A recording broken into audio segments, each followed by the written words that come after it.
Meus queridos, muito boa noite, que a preciosa e pura paz esteja sobre a tua vida. Quero partilhar uma palavra da parte de Deus e te convido a vir comigo em uma breve meditação. Quero meditar hoje no livro do Atos dos Apóstolos, capítulo 1, e te convido a vir comigo. Se inscreva no canal A Voz do Atalaia, você que ainda não é inscrito. Dê um like nas mensagens, nos ajude nesse sentido, porque o teu like é muito importante. O YouTube projeta a mensagem para mais pessoas. Livro do Atos dos Apóstolos, capítulo 1. Fiz um tratado a Teófilo acerca de tudo que Jesus começou não só a fazer, mas a ensinar, até o dia em que foi recebido em cima, depois de ter dado mandamento pelo Espírito Santo aos apóstolos que escolheram. Sabemos que Jesus Cristo, quando esteve neste mundo, ele veio exclusivamente tratar com os judeus. Jesus viveu em todo o tempo da sua vida debaixo do Velho Testamento, debaixo da lei de Moisés.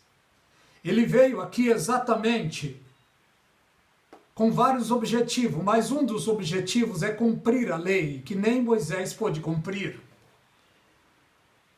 Os judeus rejeitaram, não quiseram. Os judeus o perseguiram, junto com os romanos, e o mataram. Jesus Cristo, então, formou as bases da sua igreja, que ainda não existia. A igreja já existia na presciência de Deus. Mas quando o Senhor Jesus Cristo começou o seu ministério, a igreja ainda não existia. Pois ele veio em sua primeira visitação, ele estava tratando, em especial com os judeus, porque a Bíblia diz que ele veio para o que era seu, mas os seus não receberam. A bênção passou para os seres humanos de toda a face da terra. Como diz no livro de João, Evangelho segundo escreveu João, capítulo 1, verso 11 e 12. Todo aquele que o recebeu, Deus deu-lhes o direito de serem chamados filhos e filhos de Deus. Hoje vemos que os filhos de Deus estão espalhados sobre toda a face da terra. Jesus, em sua primeira visitação, ele veio para tratar exclusivamente com o povo judeu. Mas os judeus o rejeitaram. Uma certa ocasião, ele, parece que decepcionado, ele disse sobre Jerusalém: Jerusalém, Jerusalém, quantas vezes eu quis ajuntar os teus filhos como uma galinha junta os pintinhos e não quiseste. A sua cidade, ele disse aos judeus, ficará deserta. Em outras palavras, ele disse também para aquele povo: eu vinha em nome de meu Pai, não me receberam. Virá outro em seu próprio nome, a esse vocês o receberão. Ele estava falando do iníquo, do homem do pecado, da besta, que está para se manifestar no meio deles. Nós vemos aqui no livro do Atos dos Apóstolos, um livro escrito certamente por Lucas, e Lucas fez essa seguinte narrativa: fiz o primeiro tratado, ó Teófilo, acerca de tudo que Jesus começou, não só a fazer, mas a ensinar. O que Jesus começou? Vemos aqui pela palavra de Deus que em todo tempo, praticamente em todo tempo, ou melhor, na maioria do tempo da sua vida aqui na terra, ele ficou no anonimato. A Bíblia diz que ele seria homem de dor, experimentado nos trabalhos. Mas Jesus Cristo, desde o seu nascimento até os 30 anos praticamente, não se ouviu falar muito nele. Aos 12 anos, ele estava no templo ensinando as coisas de Deus. E a sua mãe e o seu pai foram buscar, e quando chegaram até ele, disseram: filho, a gente está te procurando. E ele disse: mãe, aliás, ele disse: mulher, eu preciso tratar as coisas do meu pai. Maria e José guardavam isso no coração, porque eles sabiam que o seu filho tinha aqui na terra uma missão especial. Eles não tinham a total noção da missão do seu filho, mas eles guardavam no seu coração. Eles acreditavam que o menino seria diferente. E a Bíblia diz que ele seria homem de dor, experimentado nos trabalhos. Pela história bíblica, ele assume a carpintaria do seu pai, José, que morreu muito cedo. Jesus então precisa assumir a carpintaria. E ele então começa a trabalhar em madeiras, fazendo certamente casas, talvez cadeiras ou mesas, para que se cumprisse a profecia que diz que ele seria homem de dor, experimentado nos trabalhos. Mas chegando o dia, certamente ele chama os seus irmãos para uma reunião e passa a carpintaria aos seus irmãos. Porque ele tinha no mínimo 3 irmãos e mais 2 irmãs, no mínimo. Pelo que creio, ele era o 7º da casa e o mais velho.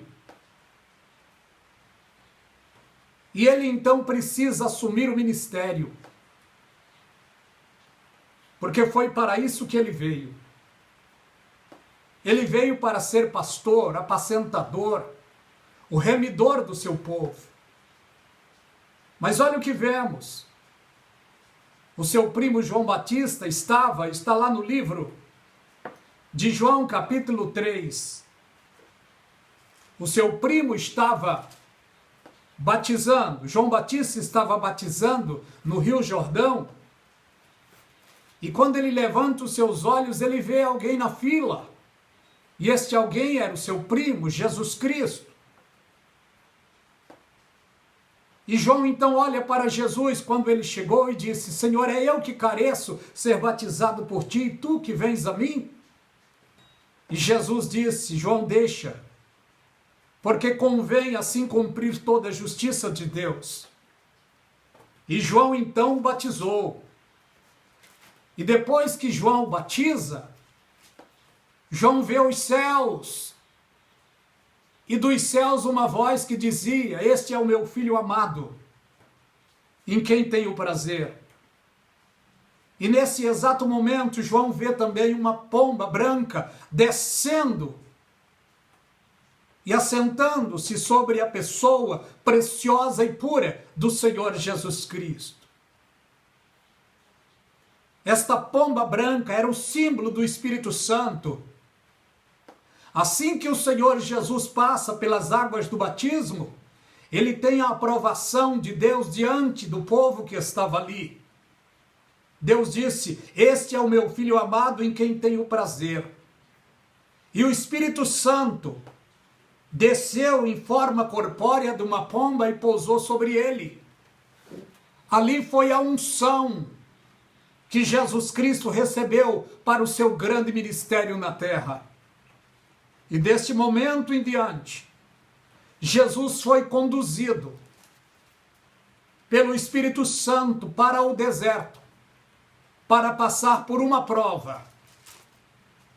Jesus também passou prova. Eu e você não iríamos aguentar a prova que ele passou no deserto. A Bíblia diz que ele jejuou 40 dias e 40 noites. Para dar o exemplo de que o ser humano precisa entrar em consagração, em oração, em jejum muitas vezes. O Senhor Jesus foi para o deserto, conduzido pelo precioso Espírito Santo. E quando ele estava no deserto, tinha terminado já o seu jejum, ele ficou fraco, corporalmente ele ficou fraco, abatido. Satanás chegou a ele para tentar.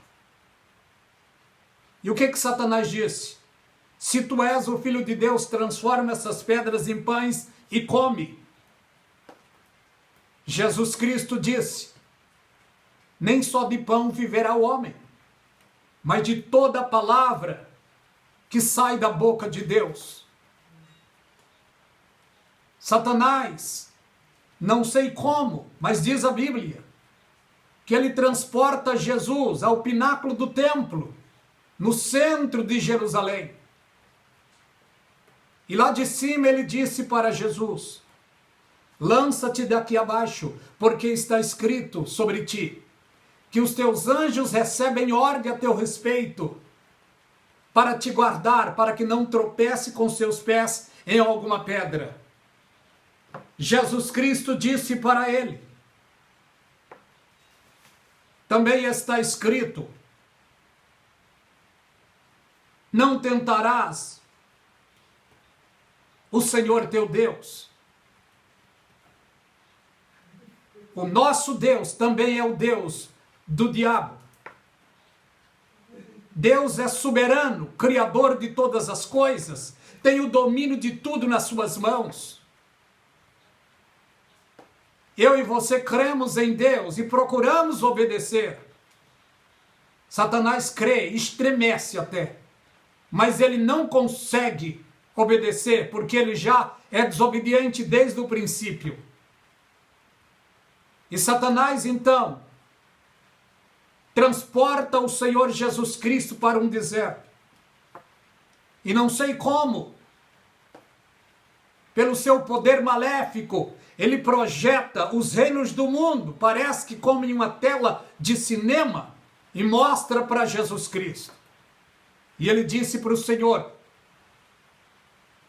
tudo isso te darei se tu prostrado me adorares. Jesus Cristo disse, vai-te, Satanás, porque está escrito, só ao Senhor teu Deus adorarás e só a ele servirás. Satanás então foi. Eu acredito, é um pensamento meu. Acredito que nesse momento que ele saiu, foi embora, ele saiu nervoso, irado e certamente pensando, não consegui enganar Jesus, mas vou enganar os seus irmãos no futuro. E é o que estamos vendo hoje. Supostos pastores, supostos apóstolos, que trocaram os valores da palavra de Deus pelo mundo, pelas riquezas desta vida.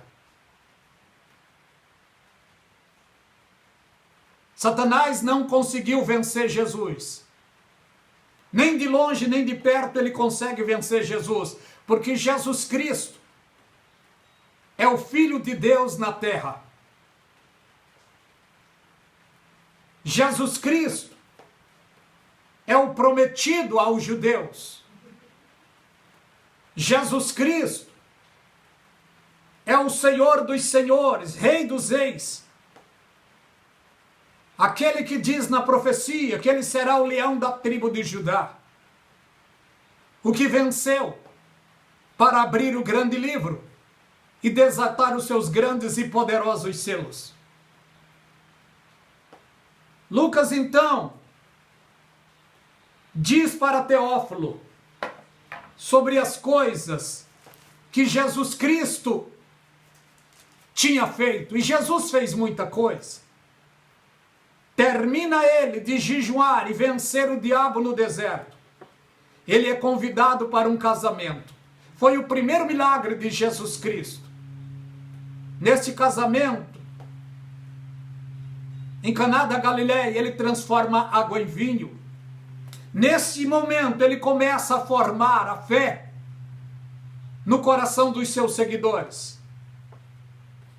Jesus Cristo depois começou a fazer milagres e maravilhas, curando paralíticos, curou o homem da mão mirrada, curou cegos, curou leprosos, ressuscitou o filho da viúva de Naim, curou a mulher do fluxo de sangue, chegou até a casa de Jairo e ressuscitou a sua filha.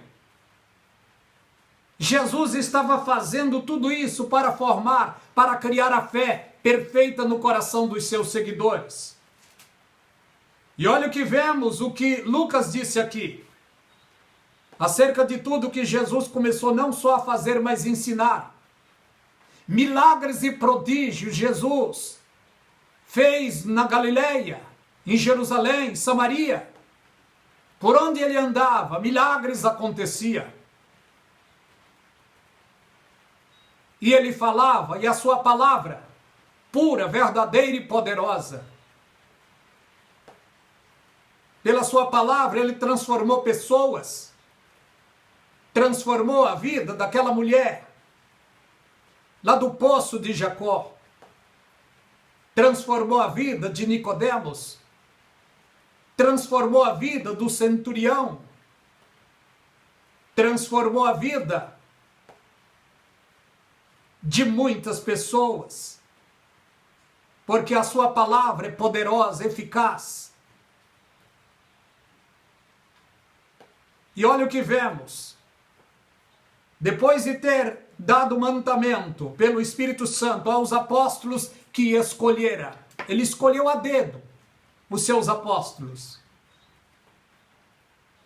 E nenhum deles se perdeu, a não ser o filho da perdição, para que a Escritura se cumprisse, que é Judas Iscariote, aos quais também, depois de ter padecido, se apresentou vivo com muitas e infalíveis provas, sendo visto por eles por espaço de 40 dias, falando a respeito do reino de Deus. Jesus foi rejeitado, perseguido e morto. Mas ao terceiro dia ele ressuscitou e está vivo para toda a eternidade. E depois que ele ressuscitou, ele disse: é-me dado todo o poder nos céus e na terra. Hoje eu e você servimos o Deus que veio, foi odiado, foi perseguido, o mataram, mas o meu Deus e o teu Deus ressuscitou ao terceiro dia e está vivo para toda a eternidade. E ele disse na sua palavra, ele disse na sua preciosa palavra, 40 dias depois, ele se despede dos seus discípulos, dos seus seguidores, e ele disse para eles: ficai na cidade de Jerusalém até que do alto sejais revestidos de poder. Disse para quase 500 pessoas. Eles foram. Os dias se passam. 380 praticamente desistiram. 10 dias se passam. O Espírito Santo desceu para inaugurar a igreja que Jesus Cristo tinha formado as bases dela na terra. E as bases da sua igreja são os 12 apóstolos, não mais.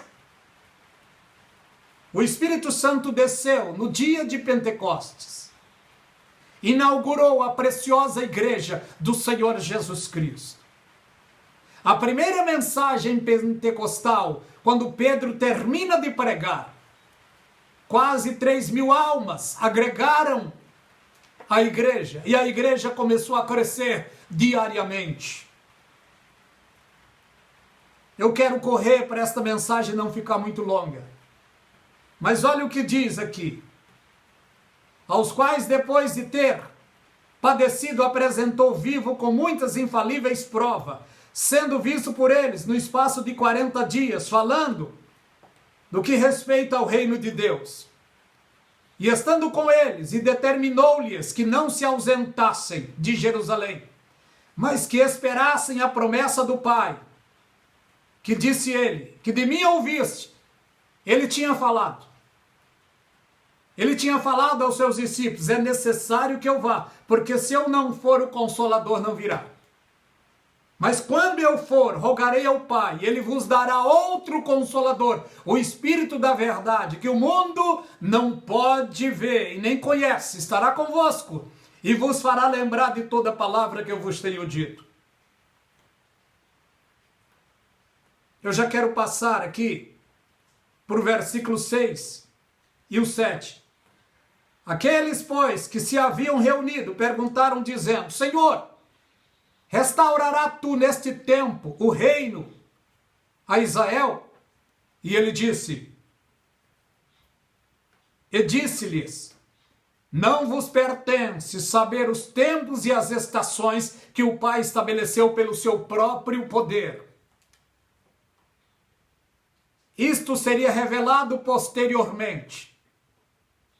Quero falar um pouco desses tempos e das estações. Tempos e estações viria para a sua igreja posterior. Porque Jesus Cristo, nesse tempo, ele estava em um tempo de transição. Ele iria fechar o Velho Testamento e abrir o Novo. No momento em que ele morreu, ele fecha o Velho Testamento. E quando ele ressuscita, ele abre o Novo Testamento. Um tempo de graça. O tempo da graça. Quando Jesus estava debaixo do Velho Testamento, ele pregava o Evangelho do Reino. Depois que ele ressuscita, começa a ser pregado o Evangelho da Graça. E ele passou o Evangelho da Graça completo para o apóstolo Paulo. O apóstolo Paulo é o precursor do Evangelho da Graça. O apóstolo Paulo foi posto por Jesus Cristo como o apóstolo modelo do tempo da graça. O apóstolo Paulo tem 13 epístolas, conselho e vários conselhos para a igreja de Deus na terra. E olha o que está aqui. Até o apóstolo Paulo analisava que Jesus Cristo arrebataria a sua igreja no tempo dele. Mas não era para o tempo dele. Teria protocolos para acontecer. Teria tempos para acontecer. A igreja do primeiro século sofreu por amor a Jesus Cristo mais do que qualquer outro século. O apóstolo Paulo chegou a dizer: todo aquele que quer viver piamente o Evangelho de Cristo padecerá perseguição. Jesus Cristo chegou a dizer aos seus discípulos: vós sereis as minhas testemunhas. No original, testemunha significa vós sereis os meus mártires. E eles morreram por amor a Jesus Cristo, por amor à sua palavra. Restaurará tu neste tempo o reino a Israel. Eles estavam falando do milênio, mas o milênio não era para aquele tempo. Primeiro, abriria-se um tempo da graça, passaria 2000 anos praticamente. E no final desses 2000 anos, Israel iria nascer, renascer. E o arrebatamento iria acontecer no tempo, dentro do tempo do nascimento da figueira. Assim que acontecer o arrebatamento, 7 anos de tribulação para os judeus e para o mundo inteiro. E depois dos 7 anos, chegará o milênio. O milênio que eles, no tempo de Jesus, já esperava para o dia deles, mas não é para o dia deles. O milênio não é exclusivamente para a igreja. É claro que a igreja estará no milênio, mas o milênio é exclusivamente para Israel e para o mundo. Para Israel, Jesus Cristo disse: os mansos herdarão a terra. Para a igreja, Jesus Cristo disse, em João capítulo 14, não se turbe o vosso coração, credes em Deus, credes também em mim, porque na casa do meu Pai há muitas moradas. Os céus é para a igreja, a terra é para judeus. Quero encerrar por aqui. É apenas uma pequena meditação. Graça e paz da parte de Deus seja sobre você e sobre toda a sua família. Que Deus os abençoe rica e abundantemente.